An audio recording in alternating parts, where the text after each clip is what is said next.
We are all one decision away from changing our lives forever, and a lot of us don't even know it. And the difference between the decisions you make today and the ones that you made last year, if they've gotten you to where you are right now, they were not good decisions. And so if we want to have more power in our lives, we have to first understand what power is, and second, how to unlock it through the actions and decisions that we make.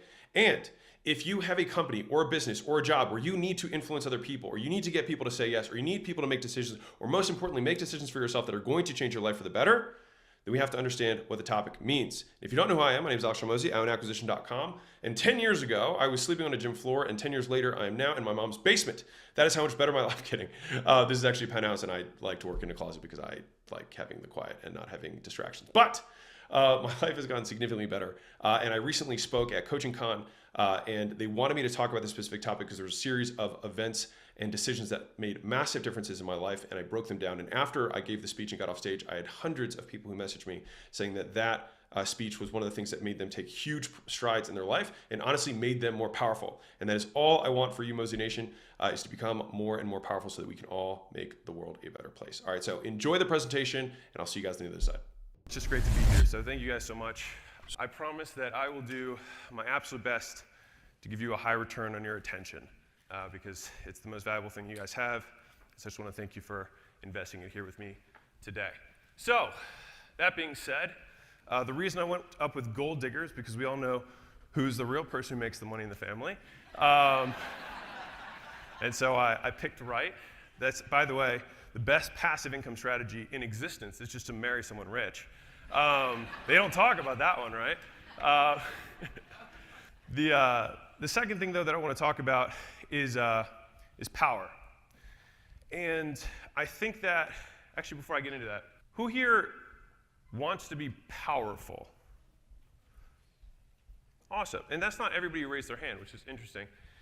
And I find it interesting because I ask that question sometimes, and in an audience, sometimes it's easier to remain anonymous. But one-on-one, when you stare at someone's eyes, you're like, do you want to be powerful? A lot of people shrink away from that. And I think it's because, at least me, when I was coming up, I had negative associations with the word. To me, power was like the emperor in Star Wars, you know, with the lightning, bold fingers, anybody?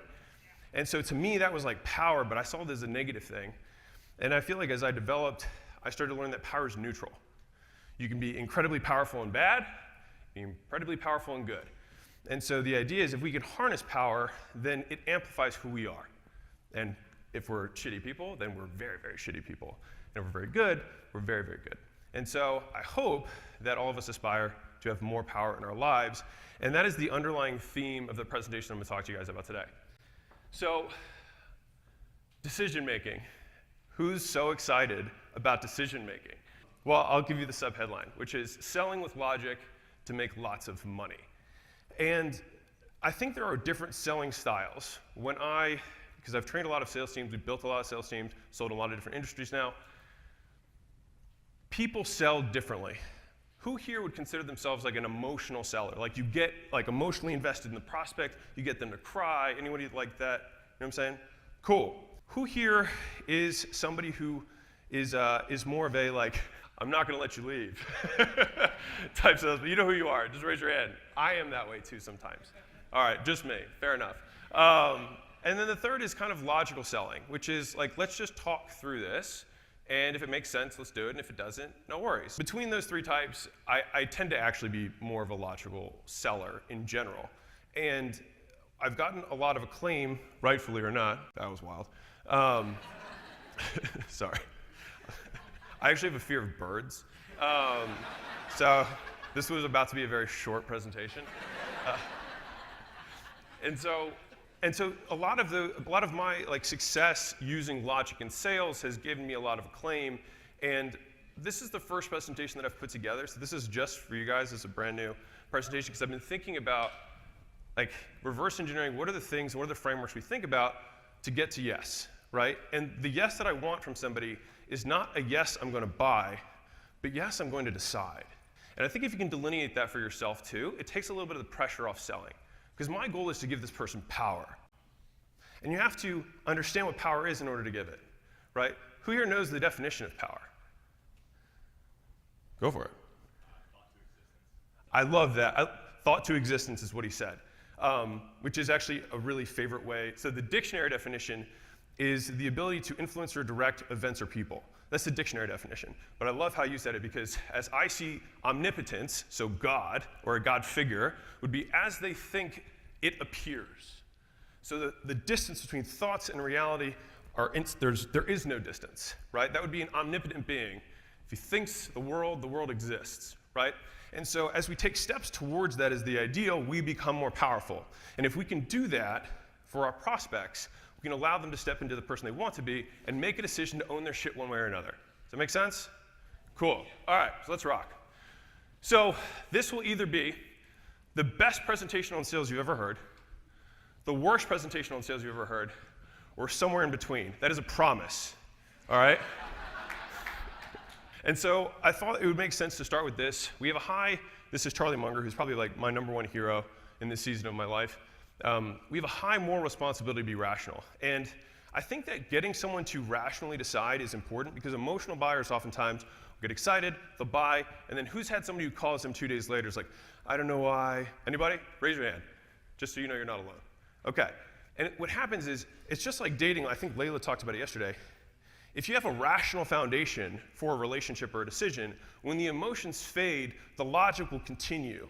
And so it's good to answer both sides of the decision-making process. The short-term side is the emotion that gets you to decrease your action threshold and take a step, right? But the logic is what makes it stick and actually makes you a great customer, all right?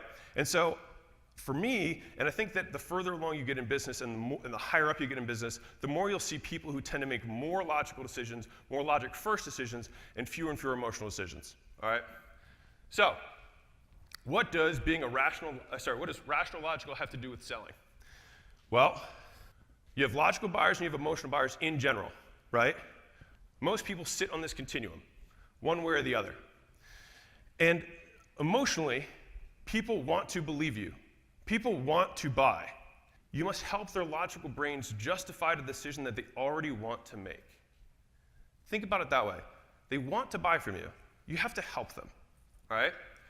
So who here identifies, actually, I'll skip through this. Emotional, logical, you're probably in between. Anybody in between these two? Anyone? All right, then you'll love this. So before we get started, I thought I would give you a few beliefs about selling that have served me very well throughout the years. Number 1, people want to believe you, they want to buy, you must help their logical brains justify the decision. 2, selling happens before you ask for the sale. Closing happens after. So you're selling for a lot longer period of time, but the moment you kind of like take your pants off and you're like, this is what it is, that's when you're closing, right? You have now solicited. Now you close. 3, it's easier to handle obstacles than objections. I'll get to what the difference between those are in a second. That being said, expect and plan for no. It is not failure, it is expected. So stop being surprised. It's one of the first things we talk new sales guys into is expect no. That's a part of this. If they already were going to say yes, then you are not necessary. No is the job, right? If they could make the decision on their own, they would just send you the money, right? The reason they're struggling is because they can't and they need your help, which is why sales is actually the first step in coaching. And I see sales as power.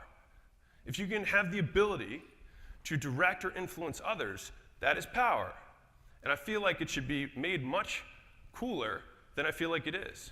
5, if you didn't get a gasp from the price tag, you didn't go high enough. This is another belief. So for those of you who are afraid to raise your price, if you're not getting gasps, you're not going high enough. Straight up. And when you do it that way, you can always walk down and have a beautiful price anchor. Right? When you say $100,000 first, $1,000 feels like a rounding error. It's true, but when I say $10 first, like I'm saying right now, $10, then I say 1,000, sounds way fucking bigger, doesn't it? So you gotta get the gasp, and you gotta train your guys, if you have a team, they have to be comfortable with the no, and they have to be comfortable with the gasp. They gotta go for the gasp, and be like, dude, you should have heard the gasp on this one, right? There we go, 7. Selling properly is the first step becoming a coach, right? Your first impressions and the expectations you set dictate the relationship. How you sell, the fact that you use logic in the sale will set you up for success and your client for success in the long run. 8, selling is helping prospects make decisions to help themselves. Like, you are helping them help themselves. That's where the power comes from. You are not helping them. You're helping them help them. See the difference? It's nuanced, but it's real. 9, keep the prospect, not the sale, as the priority. It's not about us. The more you can vanish in the sale and magnify them, the better your selling conversations will go, because it's not about us. They don't care about you. They only care about them, and they will talk about themselves as long as you'll let them. This is a really important one, especially when you start to getting into closing. Seek to understand, not to argue. And the way that I train our sales teams around this is childlike curiosity. So when someone objects to something, it's like, that's so weird. I wouldn't have thought that. Tell me more about that, right? And you get to be able to maintain that childlike curiosity the same way they train fighters to not breathe too much during a fight, through exposure. The more times you get into these uncomfortable, high-stakes closing scenarios, the less weird and high-stakes they become, because they become what you do every day. And the good thing is, you get to have this conversation hundreds and thousands of times, and they only get to have it once. So you fucking better be better at it than them. Closing is a dance, not a fight. It's seduction, not rape. I mean, I'm being super serious about this. The goal is not to beat them into submission. The goal is to sell from your back foot. It's like, I'm good. I want to help you help you. And if that means not doing this, then I fucking love it. I'm with you. I'm on your team. And I'll give you a bullet around that in a second. Selling is a transference of belief over a bridge of trust. Therefore, there are 2 things that are required. You must believe so that you can transfer it, and you must have trust to make the transfer.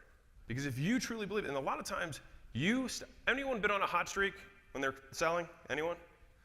Anyone who just had their hand up ever been on a cold streak? Right? Most times, you go from hot to cold not because you forgot how to sell, but because you stopped believing in why you're selling. You have the same skills as you did the day before. But sometimes you get a text, you get an email, you get a pain-in-the-ass customer, you ask for a refund, whatever the hell it is, right? And then you question yourself. And so that bridge might have been created, but there was nothing to walk across it because your cup wasn't full.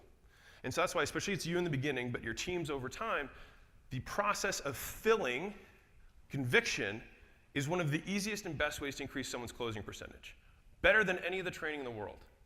If you get someone to believe, they will sell the right way because they're doing it not to make the deal, because they want to help the other person. 16, you can only build trust if you genuinely want to help. And humans are exceptionally good at sniffing out intention. It is a survival mechanism. You have to know if someone's trying to double-cross you. We're very good at smelling it out. And the reason a lot of you guys can't close is because you only care about closing. Belief and trust are a continuum, not binaries. So it's not you believe or don't believe. It's not they trust you or don't trust you, but how much do they trust you? How much do you believe? How deeply do you believe? Because anyone ever been around somebody who just believes balls to bones something that you think's batshit crazy? I mean, all the way. So much so that you start to question what you believe. That's what real conviction does. 18, closers ask hard questions, and it's because you genuinely care. That's why you do it. That's why we're here. Who here wants to impact thousands of lives and help people? Then you gotta fucking ask hard questions. Because it's the only thing that's gonna actually pierce someone's heart and actually get the transformation to happen. If you cannot have transformational conversations, you cannot coach. And this is the first step. The person who cares the most about the prospect wins the sale. That includes them. So if you care more about their well-being than they do, you will win. And if you are more convicted, they will question their own excuses because you are so certain. Little nugget for you. Record all your sales, by the way. Because when you do get on that hot streak, right? When you get on that hot streak and then you get cold again, watch your hot streak. See where you paused, what jokes you made, when you asked for the sale, when you didn't, how you overcame it. And it'll get you back in the flow much faster than trying to question yourself, what do I do, what do I do? Always record all your sales. It's also the easiest way to train new people. And then lastly, 21. Power is the ability to direct or influence people. If you want to be powerful, you must understand this skill. And that's what we're going to talk about. Cool? Awesome? When does selling happen? Does it happen when they're a lead? Does it happen when we're qualifying them? Does it happen when we solicit the sale? does it happen when we close the sale? When does the selling happen? All the time. The entire time selling is happening. But what are we going to talk about today? Just this. Just closing. Everything you have to do after asking someone to buy. Why are we doing that rather than the entire process? Beyond the fact that we'd be here all day, the other reason, and I love this, is that closing has one of the highest predictors of success in business. And here's an analogy for it. Everyone familiar with the NFL? Yeah. Great. So here's an insane statistic. The top 5 red zone offenses in the league now, last 5 years, made the playoffs 90% of the time. Here's why this is interesting and crazy. There's a million other stats. They could have horrible defenses. They could have terrible coaching. They could have a terrible, whatever it is, right? They could have all these things that are wrong with they could have terrible special teams, whatever. But just this one stat, if they're in the red zone, they fucking close. And I can tell you, if you have this ability, if you have this skill, it will make up for a tremendous amount of deficiencies in other areas of your life and business, and it will buy you time to learn those. But if you can't close, it's very difficult to grow in business, especially in the beginning, because it's probably you. That's why we're talking about closing. Why is this important from a money-getting perspective? Well, first off, if you have 100 people walk in the door, 10% are never going to buy. Just accept that, right? Problem is you don't know which 10% it is. But 10% are never going to buy. 10% are always going to buy. You just got to not fuck it up. And most of you guys, these are the only sales you're getting. They're like, well, I'm already here. My friend told me about you. I have my credit card out. And some of you are like, well, let's make sure. You're like, just shut the fuck, just take the card. You know what I mean? Like, shut up, right? That's like, hey, my friend's so awesome. You got to meet him. And she's like, oh my God, he's great. And then the guy starts talking and she's like, oh, just kidding. Like, terrible, right? But this is what we fight for. This is what we train. And if you want to make a big impact, that's what we're fighting for. It's the middle 80. Why this presentation will make you money. If after this presentation you just have one more bullet, one more play in your arsenal to close, or I get you one more deal a month, I'll feel like my job was done, all right? And hopefully, if you just do that, it'll pay for your entire weekend, all right? That's my goal for the presentation, that everything that you guys have done for this whole weekend is paid for. Is that cool? Fair outcome? All right. So this is one of my favorite sayings. You're only one decision away from changing your life forever. And whenever I feel overwhelmed, or I feel like I'm decreasing, like I feel powerless, or I feel like I have less power than I want to have, I always say this to myself because it's like, I can take one decision and change fucking everything. You know what I mean? Like, I can drink a bottle of Jack, get in the car, I can change everything with one decision, right? I can make a step to invest in something. I can buy something. I can invest in myself. I can have a terrible conversation with Layla, or I can have an amazing conversation with Layla. But just one decision. And that's always given me power. But the thing is that instead of changing our lives, we blame. And when I say blame, I want you to think, give power to sources outside of our control. And this is what you and this is what your prospects and your customers are doing. And this is why so many people are weak and powerless. And so we're going to do a fun activity today, because I want you to be involved so you can learn it. And we're going to do this so that, 1, you can help decisions to help yourself with whatever decisions you're facing. 2, you can use these frameworks to help prospects help themselves. And then 3, become more powerful. So, but rather than keep this hypothetical, I need you to visualize the decision that you need to make. All right? Can you do that for me? Yeah. Fantastic. And this is why. I want you to actually think through a decision together, because this is a statement from Confucius. I hear and I forget. I see and I remember.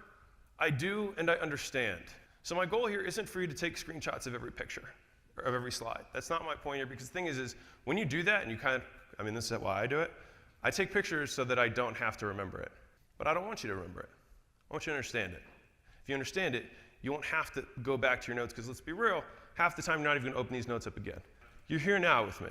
Try and understand. If you do that, it can change your life. Because what we're going to do is not going to be some scripts that you have to understand, but the logic behind the arguments that people will give you as to why they are not choosing to become more powerful. And if you can unlock that, people will feel more powerful talking to you, and they will want to buy from you because of the feeling they have. Does that make sense? And so that's when you're using logic to create an emotion. So here's an easy one for you. Anyone here presented with a decision in the last 24 hours? Yes? Great. Fantastic. So who thinks a decision could change your life for the better? Great. For the worse? Who knows? All right, let's go. So here's my goal. I want to show you, as though you were a prospect, how to think through a decision and help others using these frameworks, right? What you want, what you don't want. Maximize the left, minimize the right. So here's what this is translated to. If you decided to buy the offer, you feel more certain about your decision. If you decided not to buy the offer, you feel fucking certain about the decision. And if you were undecided, you make a fucking decision, all right? And you feel good that it's the one that has the highest likelihood of getting you closer to where you want to go. And this is what we have to walk through with our prospects. When you're looking at them, you have to be like, I don't want you to buy. I want you to decide for you, not for me. I'll be the same either way, right? You're like, I'm going to be ripped and in shape. It's not going to change me, right? Like, that's not going to change. But like, it will change for you, right? So, quick note on sales ethics, and then we'll dive in. Helping someone make a decision to help themselves does not mean buying from you. That's a reiteration. You have to keep their goals at the center of the decision, and you should be happy. And I mean this, because if you can shift this, truly, if you can be happy when someone decides to own the power and not work with you, then the pressure around sales disappears. It evaporates. There's no stake. The stake is, did I help them? Does that make sense? And that means that you can win every sale because you change the metric you're measuring yourself by. That's the superpower. And that's where you do make the most sales, because you don't care about the sale, because you care about the person. And the people who pay the most attention. So I call it paying attention. They pay for it. They pay for you to pay attention rather than talking about yourself, right? Because they don't care about you, because they're thinking about 100 other things. And this is why. Most importantly, make high-stakes decisions to help your prospects in order to best serve them. Okay, so I told you earlier I was going to talk about the difference between obstacles and objections. A couple of you guys raised your hands about the differences. I'm not going to ask, I'll tell you what it is. Obstacle is a thing that blocks one's way or prevents or hinders progress. When you disagree with them, that is an obstacle. This happens before you solicit the sale. Someone says some bullshit before you even get to the sale, that's an obstacle. A simple example I hear all the time. Hey, why'd you hop on the call today? Hey, why'd you walk in the gym today? Whatever it is, right? Them. I just wanted to find out a little bit more about the program. First 10 seconds, obstacle. You're not here to find out more about the program. You're here because you're fat. But they got to say it. So you're like, oh, so you're finding out, do you do this all the time? Do you go to lots of different programs to find out information? Or is there a problem you're trying to solve? They're like, oh, well, I'm trying to lose weight. Like, oh, got it. So you're not just hopping on 100 calls a day, because I was like, that would be a very weird existence, right? You just hop on for information all day. Ha, ha, ha, ha, ha. Great. Fantastic. I've had this conversation before, right? So it's an obstacle, right? And the thing is, it's easy to confront and destroy obstacles before you ask for the sale. Once you've asked for the sale, you switch to objections. Objections is when they disagree with you. So it's much easier to be on the other side, disagreeing and helping them break their beliefs before the stake has been presented. After you're in the red zone, it's all closing. It's all objection overcomes, right? Example of that's like, I don't want to buy right now. And you're like, totally understand. What are the main criteria you're thinking through? Which is always funny, because people are like, I need to think about it. I've never had someone leave because they need to think about it. I'm like, cool, what are you thinking about? And they're like, oh, I'm still here. Right? So learning how to talk through these high-stakes decisions with yourself or others is the purpose of the presentation, and as a result, you'll become more powerful. Okay, so before I dive into each of these arguments, I have to make this one statement, is that the person must really want the goal and believe three things. One, which we'll get to it, there we go. The product will get them to the goal, comma, the way they want to get there. And I learned that second half the hard way, because we found out in Gym Launch that people would say no sometimes to buying memberships, right? Or buying challenges or whatever. But when we offered them the ability to come back the next day, help them for free, we'd sell them $400 of supplements. And they just said no to a $100 down service thing. I'm like, what the fuck? It's because they want to lose weight, but they want to lose weight their way. And so that's when I started learning, oh, not only do we have to make sure that they want the goal and they believe that the product's going to get them there, but it has to get them there the way they want to get there. This gives you ammo for the questions that you're going to ask. Does this make sense? Okay. The second thing is that you and others will support them. Are you telling me the truth? Is this really what's going to happen? Will other people around me support this decision? And the third is that it will work for them and not just everyone else. Sure, I've seen the people who step on the stage, but they're different than me. I'm a snowflake. I have metabolic thyroid ketosis, right? Whatever. I have zero influence allergy, whatever. You know what I mean? I have no following itis, right? Whatever it is, right? Whatever bullshit you tell yourself. And what you have to do in this situation is you have to provide proof so that it'd be more unreasonable not to believe than to believe. And this is a logical close. This is not an emotional close. This is when you look at someone and say, how many people would you need to see for it to be more unreasonable for you not to believe than to believe? At what point? Is it 10? Is it 50? Well, here's 1,000. Tell me when to stop. Okay. Great. So that's not the real reason. And then you can confront the real shit. All right? So otherwise, if they're not sure of those things, if they don't actually want to lose weight, if you don't actually want to make money doing online fitness, then it doesn't matter what Jason says. You don't want to make money doing online fitness, then you're not going to buy, right? If you do want to make money doing online fitness, then you go down the train tracks. That make sense? Okay. Again, this is why you expect no at first, because if people could make the decision, they would have already made it. All right, now to the main course. Richard Feynman, besides Charlie, one of my favorite thinkers of all time, he was like the second guy on the atom bomb. Sounds negative. Brilliant teacher, he's known for this. Understand, don't memorize. Learn principles, not formulas. And that's what the rest of this presentation is about, is the principles behind overcoming these distortions that people have. And so this is me asking you for your own sake, don't take pictures of the slides.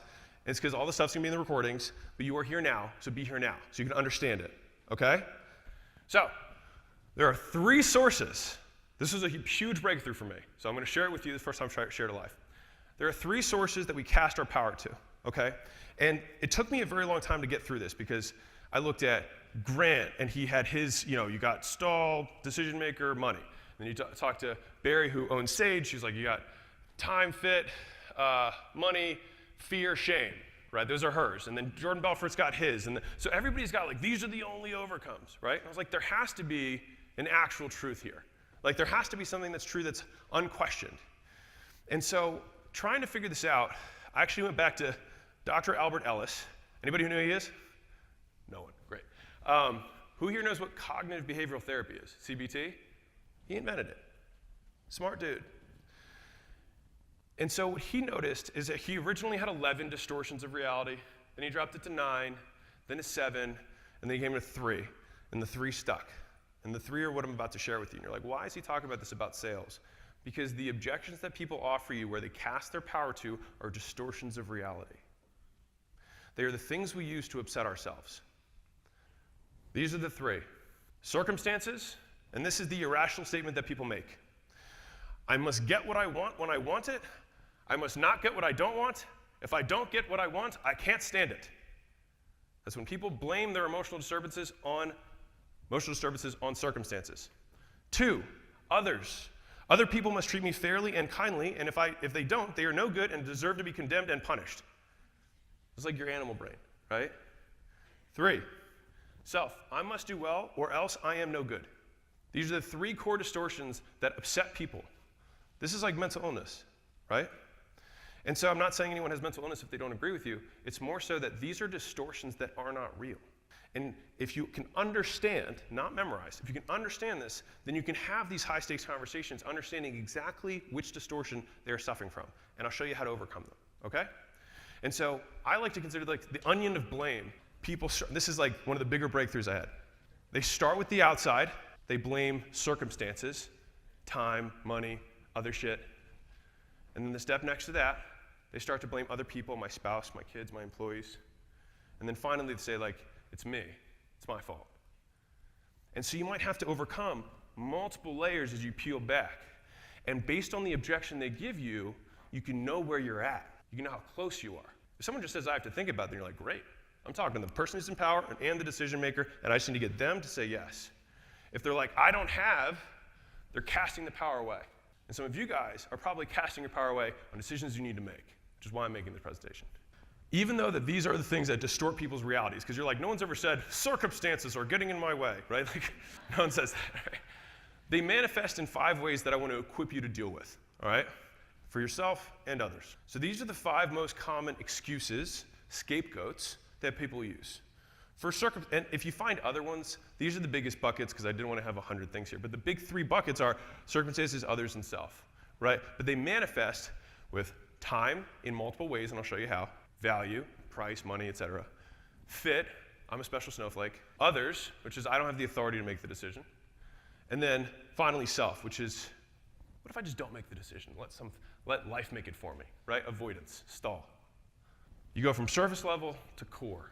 And as a side note, you should never get stuck on the stuff near the top.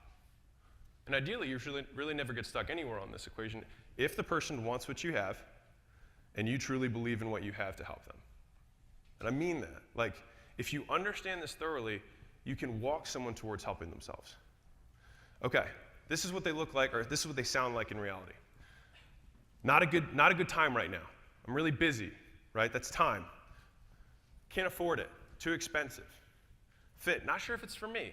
I hate broccoli. I can't do a plan with broccoli, right? Can't do a plan where I have to DM people every day. It's against my brand. I'm poor, but it's against my brand, right? Authority. Have to talk to my partner, spouse. I have to talk to somebody who has more power than me. It's funny, because when you start thinking this way, it sounds silly. And then avoidance. I need to think about it. Well, clearly, let's think about it now. All right? And so I told you I want you to think about the principles behind these things, not memorize. You've got circumstances, you've got other people, and you have yourself. And we drill down. So, quick test. Who here is physically in the room? Raise your hand. Wonderful. Arms are working. We're rocking. So, here's my ask. Raise your hand if you or your prospects present with this distortion. So who here is a time person? I'm busy, it's not a good time, maybe in the future. Anyone deal with these? Sometimes it's yourself, totally. So I'm also going to tell you a secret about this. I think the reason I got pretty decent at logical arguments is because I am inherently skeptical, and I will paralyze myself from not doing anything unless I have really sound reasons to do it. And I realized that I couldn't move forward or make any progress in my life until I had these frameworks to think through these hard decisions through so I could start taking steps to where I wanted to go. It took me years to get there. And so hopefully I can give you some keys that help me unlock my own head to get out of my own fucking way so that you can too and help your clients, all right? So the way I think about time, and there's a lot of overcomes for all of these things. What I tried to do is bunch the 3 biggest ones that I like to use most frequently. And if I veer from like the bullets on the screen, it's because I'm riffing with you and I'd rather just kind of stay in the flow. Is that cool? Okay, fantastic. So when you're overcoming this one, each of these is kind of a specific angle that you're attacking it from. So macro is like, this is a busy season for me. I've got lots of stuff going on, right? Micro is like, I don't have any time in my day.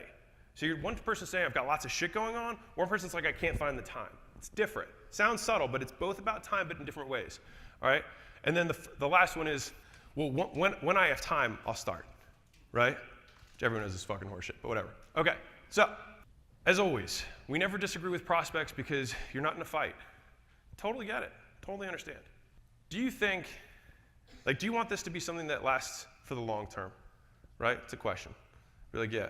Do you think that you're going to be busy again in the future? Well, yeah. So you want this to last in the long run, and you do think you're going to be busy again in the future. Well, then don't you think it'd be best to start now when you are busy? Because if you learn how to do it when you're busy, you'll be able to do it forever. If you can only learn it during a perfect circumstance, then you're going to fall off when it gets busy again. And isn't that the time you'd want to have the most support? It goes for you guys too. Well, that's just number 1. We got so many lore. Right? And so when you knock that out, the goal is that the person says, well, fuck, that's not a good reason, and you take one step towards the truth. So when you're thinking about it, it's not like, oh, I've got to overcome this one thing and then they'll buy. You got to keep peeling. And if you have this framework, you understand the direction you're going in. And you can start listening for the, oh, they're talking about themselves now. I've gotten 2 layers deeper, right? So that's seasonal. Micro. You can't tell someone in a sale, hey, take out your phone, take out your hours by week, pull it up. Oh, look, 22 hours on social media this week. You've got time. So you say it differently. You say, you know what, I had the same issue. And I used to complain all the time about how I didn't have time to be successful and do the things I needed to do. And my wife got so sick and tired of me saying this, she pulled my phone out and she was like, look, I guess I just found you time, didn't I? I was like, ah, fuck. And you can say it that way, and then a prospect feels better. Does anybody here feel like they don't have time? Right? And the first thing that any program is going to do, if it's a good program, is going to cut out the 90% of the shit that you are doing, which is causing you to feel overwhelmed, which is probably the real reason you feel like you don't have time. Jeff Bezos got the same time you do, right? It's just, what are the things that you're doing that he's not? It's not about adding shit to your plate. It's about removing the stuff that's not working. Because clearly everything that you're doing that's filling your time is not making you more money. So you're doing the wrong shit. So there's going to be plenty of time. Because all the stuff you're doing now is not working, right? Sounds simple, but that's the reason, right? So we went macro, when then? Hey, in the future, when I've got time, I'll totally sign up for your program, right? Anyone heard this one? Anyone say this one? Right? And again, you want to empathize. You don't say like, oh, that's bullshit. You say, totally understand. I was stuck like this for years. If you can step in their shoes, you're not attacking them. You actually go from the inside out. You step into their self, and then you walk them through the epiphany that you experienced. And it doesn't feel judgmental. It feels helpful. Does that make sense? I used to feel the same way, right? And I found this out actually from Jason Fladley, and he was the one who told me this. It's a logical fallacy. It's called the when-then fallacy, which is why it's how I remember it. And the when-then fallacy simply states, when I have X, then I will do Y, but it flips sequence. So it's like, when I get better, I will go to the hospital. Sorry, there's just so many like hilarious ones about like money and stuff. Like, I will start saving money once I'm rich. Like, all right, but the thing is that we do this, right? We do this. I'll pay for the program that'll make me more money when I have more money. That's the point of the program. I'll pay for the program that'll help me get a six-pack once I have a six-pack. Once I have more time, which the program's gonna help me have, you know what I'm saying? Like, it's a fallacy. And so what that means is it's a distortion. It's not real. And so the goal of having these high-stakes conversations is simply showing people, we're not attacking, we're just walking them through it and being like, do you realize that this is holding you back?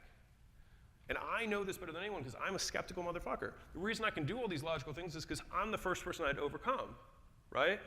And you might be too.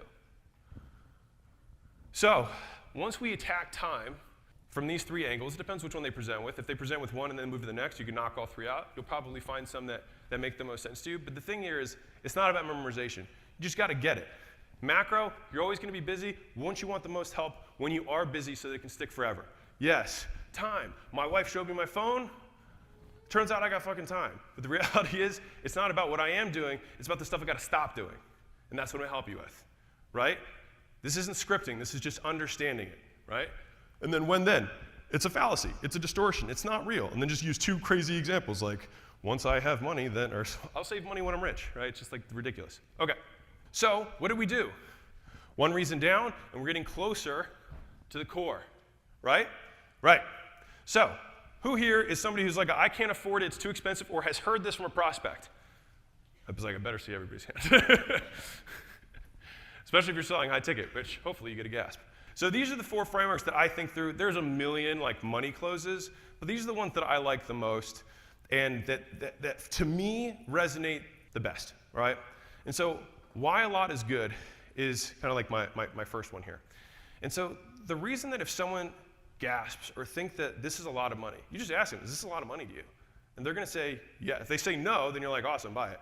And if they say yes, right? And if they say yes, then you're like, that's the exact reason you're going to be successful. Because there's other people who buy this thing and you know what? They're not all in on it. But the question is, do you want to draw the line in the sand and go all in? Do you want to step over the line and be the person you want to be? Because I can tell you that this is not about whether this works or not. I've already proven that. The question is whether you work or not. And so if you put more on the line, then you have a higher likelihood of being successful. So you should be the last person to be worried about this. I'm more excited because the best stories are always coming from people like you in your exact situation. So don't let that be a reason not to do it. That should be the reason to do it. So the next one is like, why is this not a lot? So first is, the fact that it's a lot for you is good. It means you're going to try hard. The second one is like, well, it's a lot in terms of absolute amount, but relative amount, it's very little, right? Because if all this does is add $10,000 a month to your income, is it worth it? If all this does is get you into a bikini, is it worth it? Yeah. And so then what happens, and the reason that this is a stepping process, right, is that we're just taking these objections out of the way so we can get the person to confront reality, not a distortion they've created, because the reality is the thing they're afraid of. And so what happens is when they say, yeah, if it did that, it would be worth it, right? The problem is they don't believe you, right? And so it's like, great, then it's not about the price. It's about whether you believe me. So you can sidestep it. Does that make sense? We're taking a step closer. And then obviously you can use a comparison, depending on what you're selling. If you can price anchor with like, well, here, they don't have a 4-year degree for doing online fitness. That's why the alternative education industry exists. And it's because the formal education has failed most of us, right? Anybody graduate here with a 4-year degree? Anyone immediately be able to use that 4-year degree to get leads, make sales? No? Me neither. Right? And what's crazy is that some of these degrees are $50,000, $100,000, $200,000 and take 4 years when you've got something that can help you make that entire amount of money in half the time, right? For a tenth of the price. When you think about it like that, frame, it's actually a great deal. Does that make sense? So you just frame it. You have to give context, all right? So number one is the fact that it's a lot for you is good. It means you're actually going to try. Number two is if it does what we say it's going to do, the value's there. So that's not actually what you're opposed to, which then we can take the next step, all right? Number three is what's money good for anyways? This is actually one of my favorite lines of reasoning for a variety of reasons, and I'll get to it. When you're looking at a prospect or looking at yourself, you're going to spend this money either way over the next 12 months. You're going to spend it, right? And in fact, not only are you going to spend it, you're going to buy the program. The question is whether you're going to pay for it in money or pay for it in time. And so, like, you can learn every single lesson that's in this program, whether it's losing weight, getting leads, selling online, whatever it is, right? You're going to learn these lessons. But do you want it to take 12 weeks or 12 years? And the question is, are you going to be able to live 1,000 lifetimes because of the 1,000 people that we've helped just like you and gathered all those lessons and put them together so you don't have to do the trial and error for that entire period of time? So the question is not whether you're going to buy it or not, it's just how do you want to pay? And so for me, this is a personal note, and I'll probably say it at the end, but like, the reason we've been able to move quickly through life is that I will buy other people's mistakes. Because it's the only way you can buy time in this life is to buy the knowledge to take less time from other people who have taken their time. And like if you think about human civilization in general, Edison took however long to make a light bulb, and then we just bought the lesson from him, and now we have light bulbs. Right? And the next guy figures out the next thing, and then we just buy the lesson from him. And that's how we have to move faster. So you're going to spend the money either way. The question is 12 months from now, is it going to be on shit that didn't get you anywhere or stuff that is going to get you somewhere? And no matter what, you're buying the program. You're just going to pay time or you're going to pay with money. And if we're being real, you've probably been paying for time the last 6 years. How's that working for you? Do you want to do more of that? This is a classic one. It's a very easy one to remember. But like, who here knows the difference between a self-made billionaire when they had nothing and where you're at right now if you have nothing? Zero. You're both broke. They were broke. You're broke, whatever it is, if that's where you're at right now. The only difference is that proves that if they were successful, it wasn't about the resources they had, it's about how resourceful they were. So I'll tell you a quick story about this. So anyone here read Shoe Dog? Right, story of Nike. So in the story, he talks about how he was about to lose everything multiple times. It's a crazy story. And this time it was like it was going to go down. Like it wasn't going to happen. And he needed a tremendous amount of money, and he just didn't have it. He'd extended all his credit lines. The banks wouldn't do it, and the next lender said they canceled on him. And the company was going to fold because it was growing too fast. At that point, he could have just given up and said, there's nothing I can do. I maxed out all my cards. I maxed out all my banks. There's literally nothing I can do. And his people had already worked for free. And they were like, we can't do this anymore. He went to his vendors and said, you need to pay my payroll for me. He went to his vendors. Anybody use like landing page software? Anyone? Or anyone use something from a vendor? Right. It's like going to that guy, like going to your videographer and be like, listen, you got to pay payroll for me this month, because otherwise I'm not going to be able to keep doing business with you because I'll be out of business. Resourceful, not resources. And the reason this is so important is because when you have nothing, it's the easiest excuse to give yourself. Because you're like, well, I have nothing, that's why I can't. It's like, of course, but every self-made millionaire and every self-made billionaire was self-made. And they started with nothing, which puts them in the exact same seat you are. So the question is, do you want to have power or do you want to not have power? When you have power, you're resourceful, not resources, right? And so if we want to make these decisions that are going to help ourselves, we need to step into that. And so when you're talking to your prospects, it's the same thing, right? Does that make sense? Okay, rocking. I mean, and you can drill deeper into this. Is like, do you think there's anyone else who's been in your situation who's achieved this, or maybe worse than your situation? The answer is yes. And if they can, why can't you, right? So we're taking steps closer. Are you guys digging this? Okay, cool. Oh, thanks. Okay. Thanks. I wasn't sure if it was rapt attention or sheer boredom. So we're not, you feel we're progress we're making? Like the person presents and says, I don't have time, shit's busy, blah, blah, and you're like, nope, No, we're going to take one step closer. And they're like, you know what?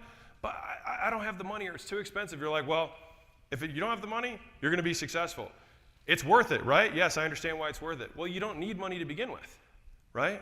You got to be resourceful, and you can find the money. Because I'll ask you, this is a fun one for business owners. Who here has had an unexpected bill ever come up? Taxes? Right? Yeah.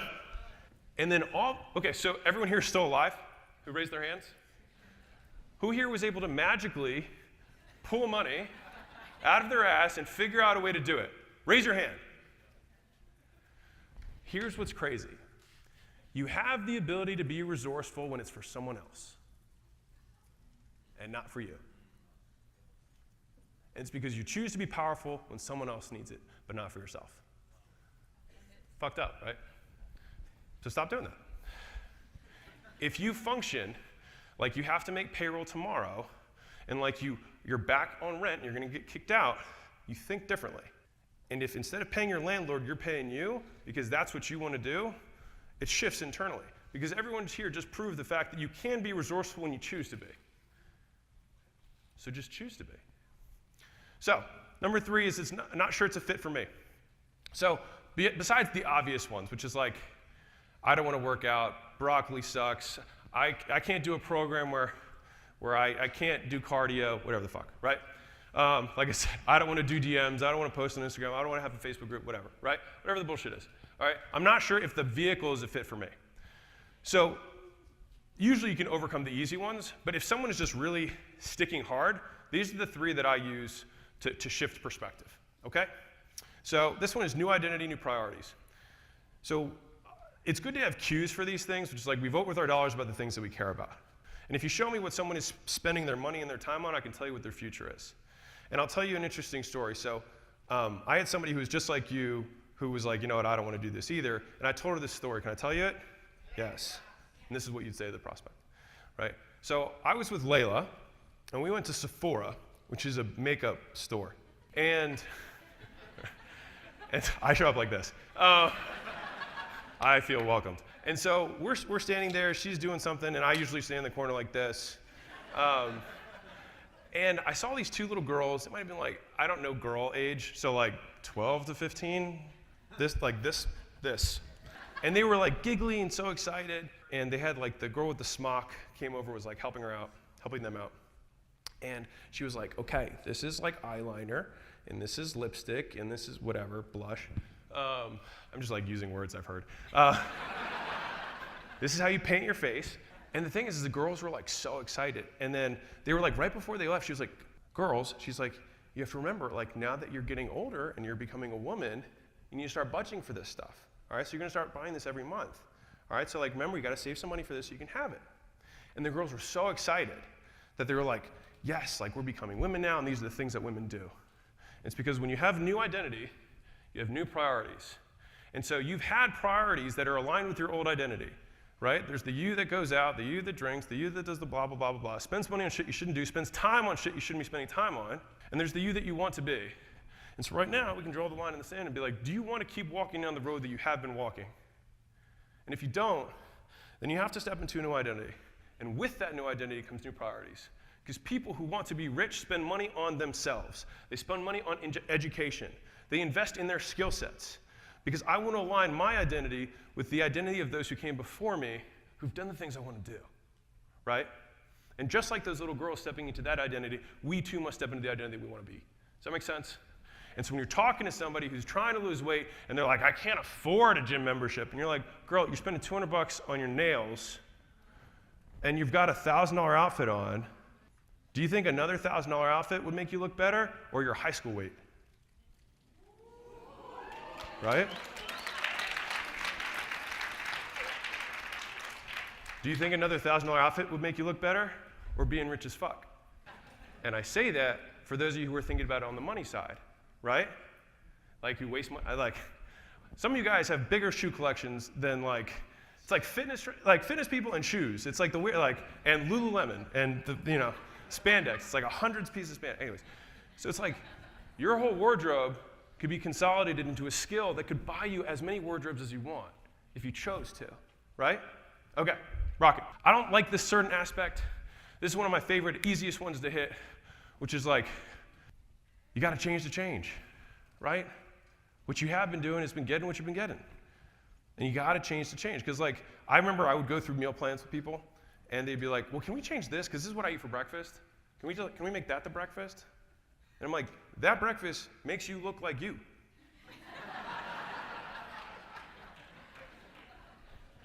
That way you spend your first 4 hours of the day makes your bank account look like what it does look like.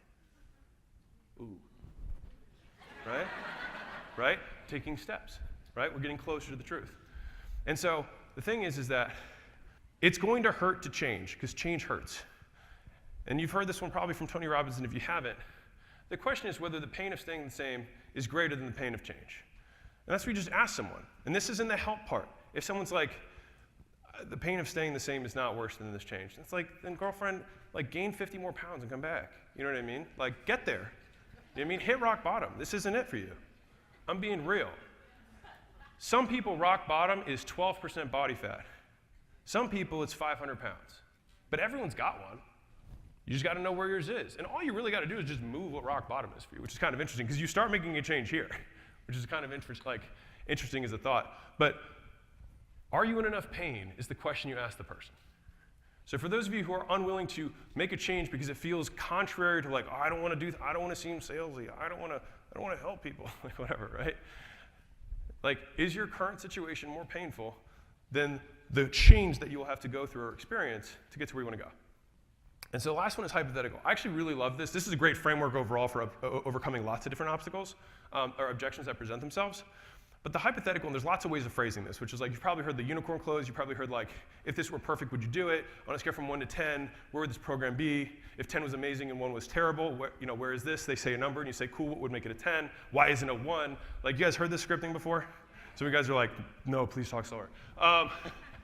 The reason I said we have to learn the principles behind it rather than memorizing the script is that it all is based on one thing, which is hypothetical, which is, if this were perfect, would you do it? Because you get a hypothetical agreement. And they say yes, if it were perfect. The thing is, that if you're like, if this were perfect, would you do it? If someone says no, then you're like, girl, okay. Like, let's take 5 steps back. Does my breath smell? Yeah.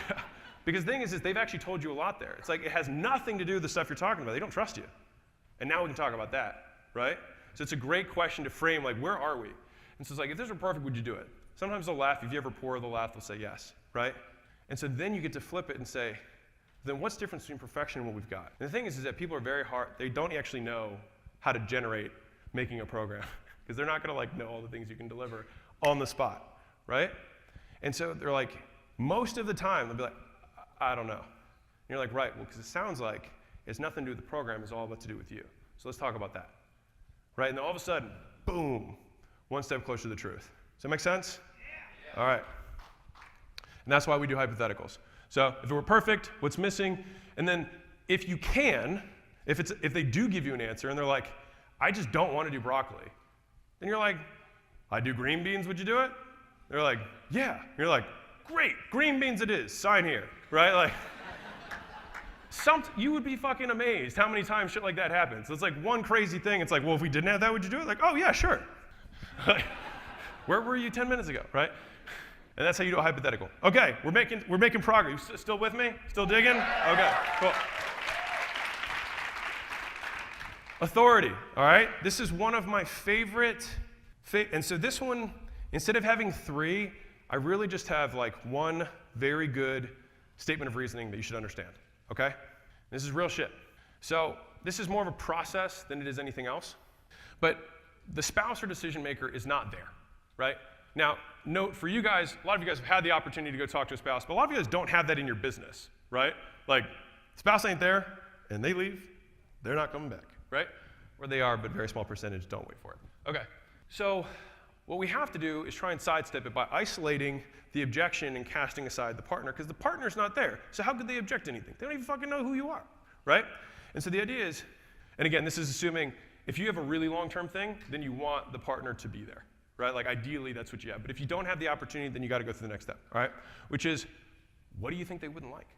And then they will tell you, and then you just overcome the thing, which has nothing to do with the spouse, because spouse isn't there, right? Very easy sidestep. Does that make sense? This works really well. like, why wouldn't they? Well, it's like, well, because they don't want me to fail. Ooh, they don't want you to fail. Let's talk about you. And so this is the process that I walk through. Do they approve of your current struggle? Are they happy that you're struggling? No.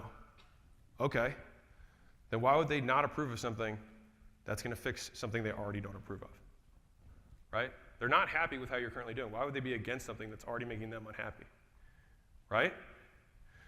Right. Well, let me ask you this, and they'll pause.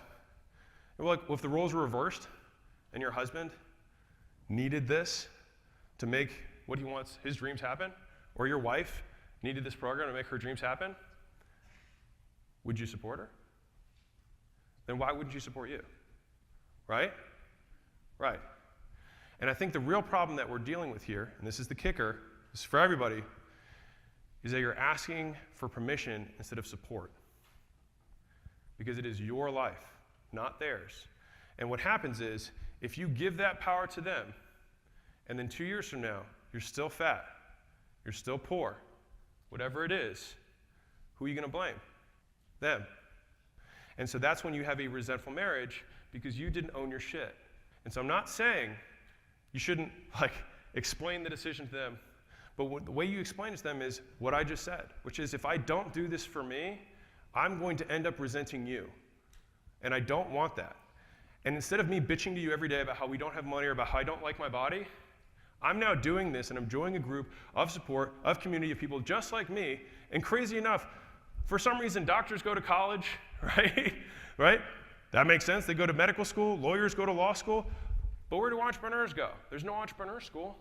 No one teaches this stuff. But it turns out there are people who teach it just for this specific industry. And I can take failures of 1,000 people and pack it into a year. And it's 1/10 the price of a 4-year degree. Right?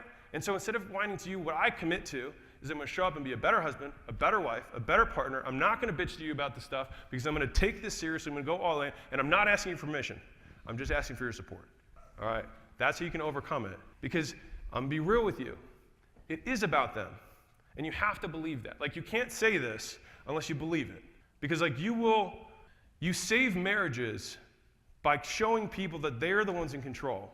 Because if they keep saying, my husband's not going to let me buy a weight loss program, what do you think she's secretly saying? I can't believe you won't let me do it. Right? If that's real. If she's using it as a foil, you sidestep it, you get to self. Right? But that might be the real thing. And if that is the thing, then you have to let them step into that. And that's where, having a 3-day no sweat guarantee or something like that is also helpful. It's like, hey, sign up. And I use a lot of rapport and humor in my selling.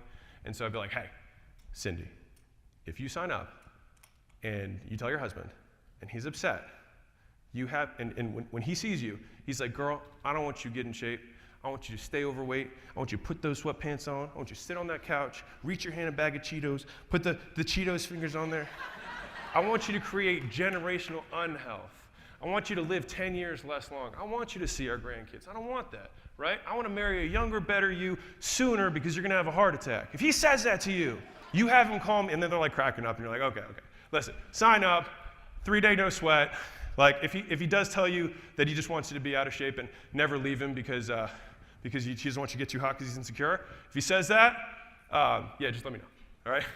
So the whole time you're just joking and stuff, but the 3-day guarantee helps nudge a lot of these people over. Is that cool? You guys get that one? Okay. Sweet. And so that goes for you, right? It's about support, not permission. That's the bottom line, right? Support, not permission. Because otherwise you're going to blame them for your lack of dreams being realized rather than blaming the person that should, which is you. All right, so this is avoidance. Now we're getting to the core. We've gotten rid of time. We know that you've got time, and the best time to do it is today because you're going to be busy forever, right? Value, we know that you can't afford it. If you can't afford it, you'll buy it. If you can't afford it, it's a great reason to do it. And if the value's there, then there's no reason not to do it because it'll pay for itself, right? And what's money good for anyways? You're going to pay for the program regardless. You want to pay in less time or more time? Value's not a problem. Fit, you got to step into a new identity, right? You've got to be willing to change. And the question is just whether the pain that you're experiencing is less than the pain of the change that it takes to experience the next thing, right? If they step into that, they're good. Because it's not about resources, it's about resourcefulness. So fit's not an issue. Authority, they have to own it. It's about support, not permission. We all here? Do you feel like we've peeled the layers back on your prospects? And they're just laid bare naked there? You've solicited the sale. Now you got to close, all right? Avoidance. So now they're like, wait, I need to think about it. So, now that we've exhausted, I'm putting this as emphasis, we've exhausted all outside reasons. Now we're finally talking to someone in power. And that is what a good coach does. We don't make decisions for people. We help them make decisions. So here's I have to think about it. Not sure. Give me a hand. Who's dealt with someone who thinks that way? All right. At least one person here. No, I'm kidding. All you guys did. You guys are great. So this is how I divide this up. Past, present, future. And so hopefully this should already, before I dive into these, give you simple frameworks to work through. Time, you've got macro, micro, when, then. Right? You got value. You're thinking about, it's not a lot of money. Even if it were a lot of money, it's not a lot of money. You're going to pay for it either way. Like you have the simple frameworks that you can walk through. You might just hit them with one, and if they hit it with again, you hit them the other angle. Because they're logical frameworks. They're not scripts. That's why I made them bubbles. You don't have to memorize it. You just got to understand it. Past. So I need to think about it.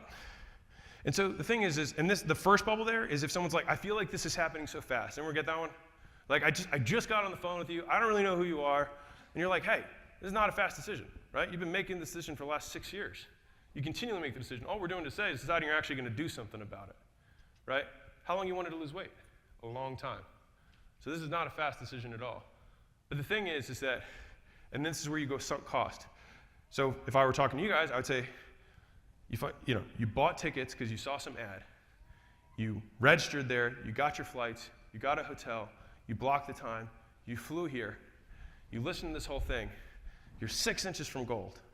This isn't a fast decision at all. You did all these things to get here because it's important to you. So don't let that distortion stop you from getting what you want. Right? It's fear. Right? Let's face that. What are you afraid of having happen? Which, by the way, I took the slide out, but my 2 favorite questions to ask in a sale that I feel like are the fastest to cut through is, what are you most afraid of having happen if you buy? What are you most afraid of? What's the worst thing that you envision in your mind? And if they're not sure, I just fill in the blanks. I'm like, I take your credit card, I swipe over as much as I possibly can, I go to Vegas, I put it all on black, and then I go to Monaco where they can't extradite me. Fair enough? And they're like, I was not thinking that. And you're like, right. So what's the worst, what's the real thing? They're like, and they're like, I bought so many programs before. You're like, right. Let's talk about that, right? And so I'm going to skip one forward, and then I'm going to go back to it. This is one of my favorite obstacle or objection overcomes. I call it don't let it burn you twice. And this literally, you can see the date. It happened yesterday. This girl texted me April 6th. She said, it's crazy to think that I had a sales call with you 6 years ago, and I'm kicking myself in the butt for not jumping on. This is yesterday, right? Like, I don't even own the company anymore. And I said, you let a bad decision burn you twice. Once when you made your poor investment, but a second time when you let that bad investment stop you from a good investment. It would be like, anybody ever have a boyfriend or girlfriend in middle school or high school that they're not currently married to? Anyone? Just come on. Help me out here. Okay. It would be like having a bad 8th grade boyfriend or girlfriend and being like, you know what? Men aren't for me. All coaches suck, right? There's good coaches, there's bad coaches. There's crazy ass bitches and there's crazy ass dudes. You know what I mean? Like, there's also good ones. And so things, if you let the bad one prevent you from the good one, you get burned by being with the bad one and because you let the bad one control your next decision, right?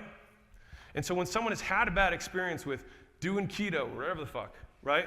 Or you had a bad experience with some program that you did or did not do or they didn't fulfill, whatever.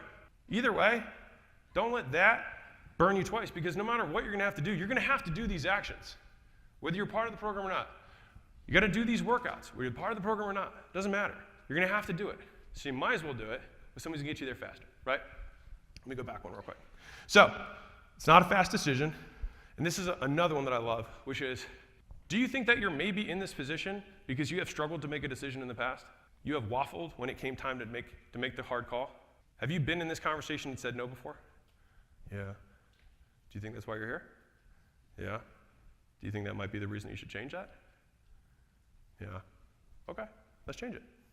One decision, change your life. And the last one is like, are you tired of another year of almost?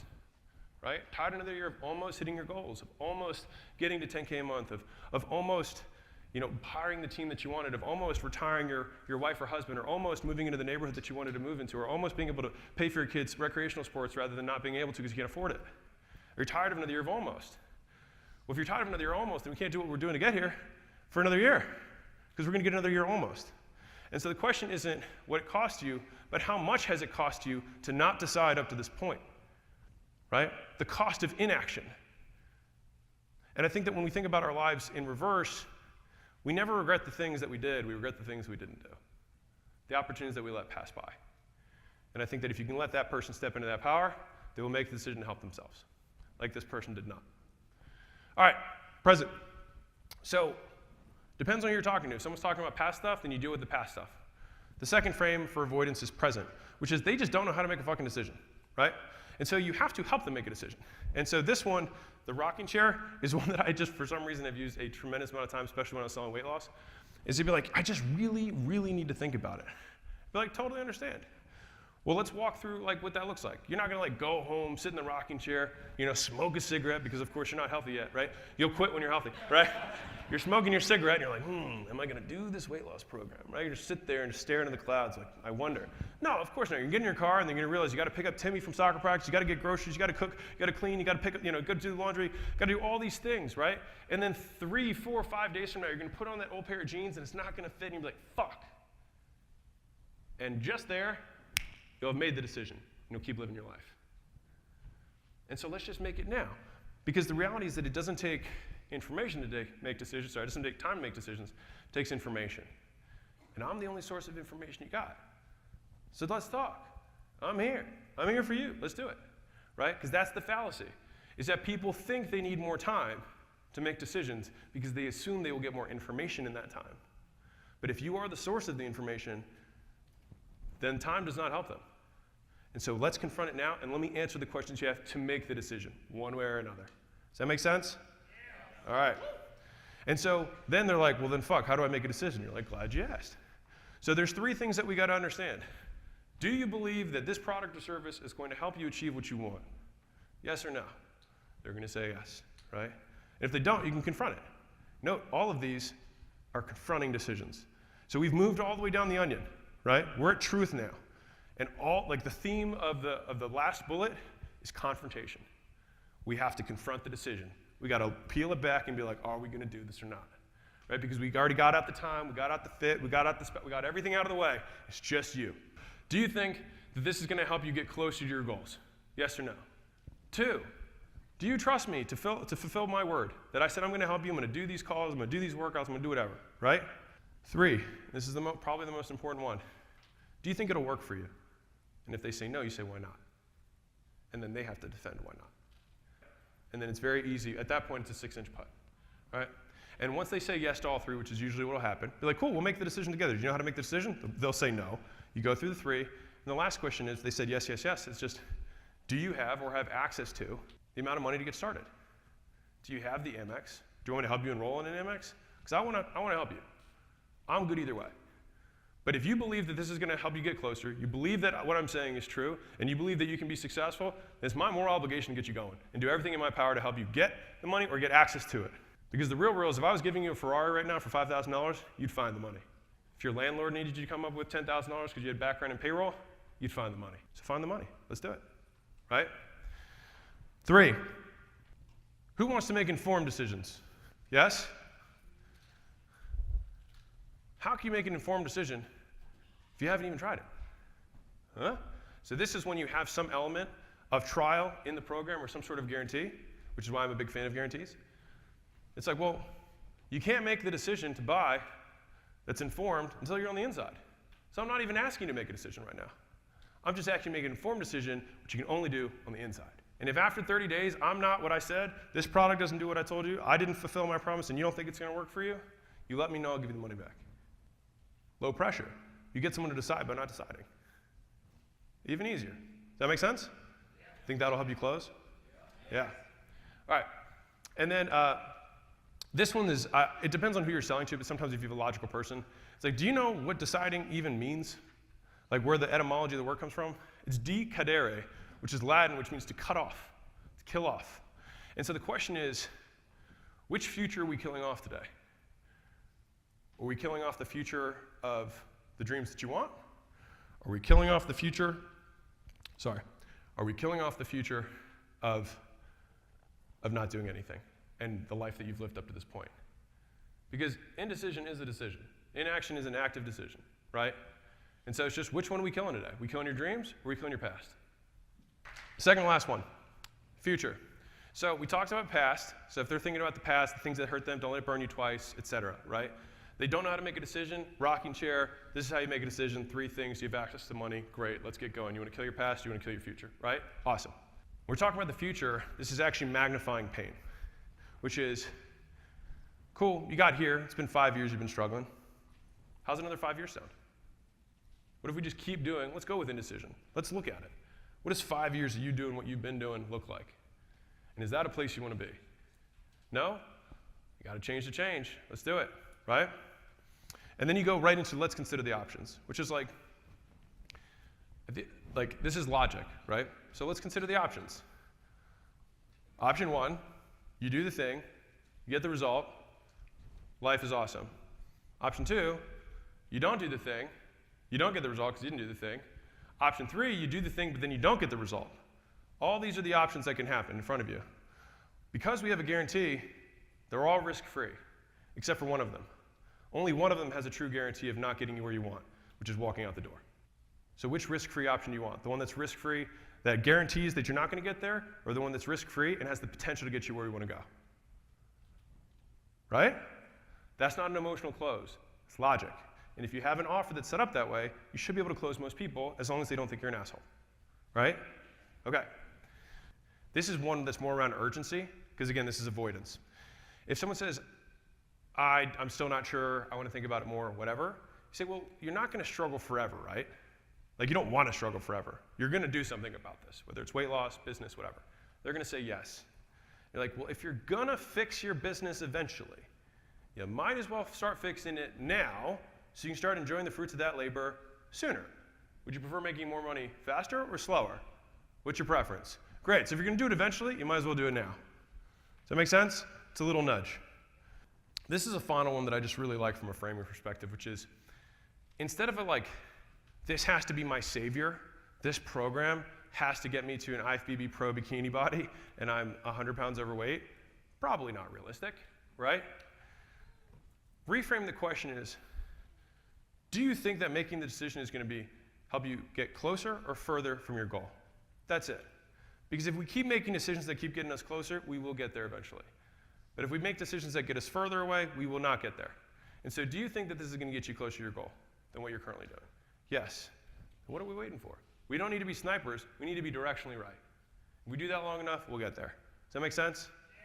That helps you too, because we have this fear of perfectionism. Is this going to be the one? Probably not.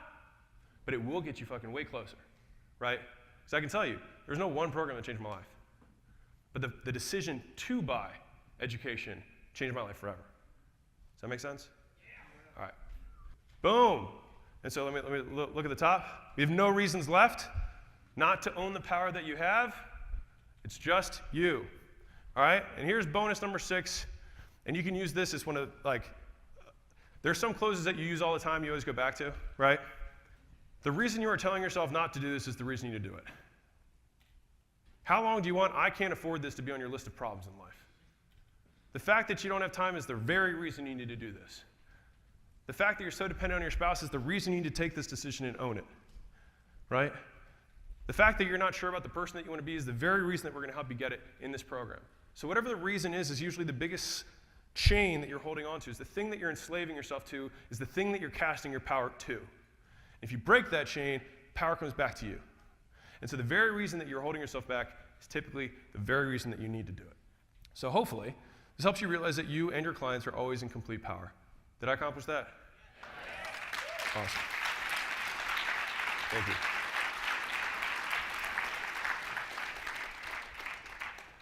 And like I promised at the beginning, my hope is that you become more powerful by making decisions rather than letting life make them for you. All right, so here's a few final thoughts. Fortunes are created by taking a lot of risk with a little bit of money. Fortunes are maintained by taking a little bit of risk with a lot of money. And every one of those people that was self-made takes a lot of risk with a little bit of money. And sometimes you need to take that step because it's the only way to build the fortune, all right?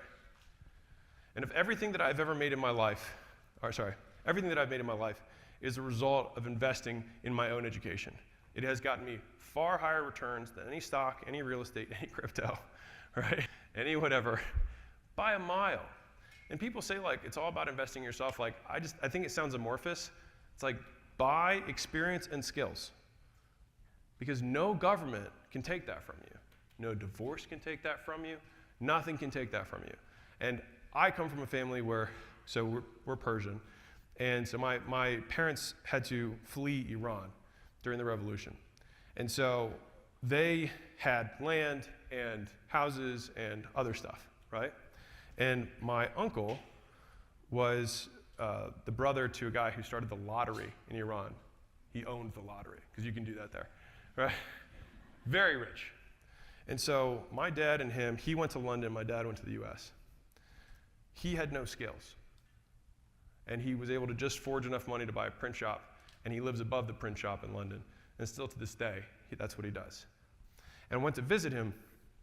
It was incredibly sad, seeing just like, well, and his wife, my dad gave her a scarf, and it was like a nice scarf apparently, and she just bawled. She's like, I used to have rooms of these, and now I have nothing, and blah, blah, blah, blah, right? My dad came to the United States with $1,000. But because he had skills, he built it all from scratch. And so, I mean, he was a doctor, as all Middle Eastern and Indians are, right? Doctor, lawyer, accountant, engineer. Anyways, the only 4 approved paths. But when we say invest in that, we come from a place where like, it was literally all taken. The government was like, that's our house now. That's our land now. That bank account is our bank account now. And so that was why it was so, and like, that might be a benefit for me. I had somebody who was always like, it's the only thing no one can take from you. And so why would you not invest in the one thing that can never be stolen, can never be taken, and compounds with time? And it increases your capacity to make money, increases your capacity to live.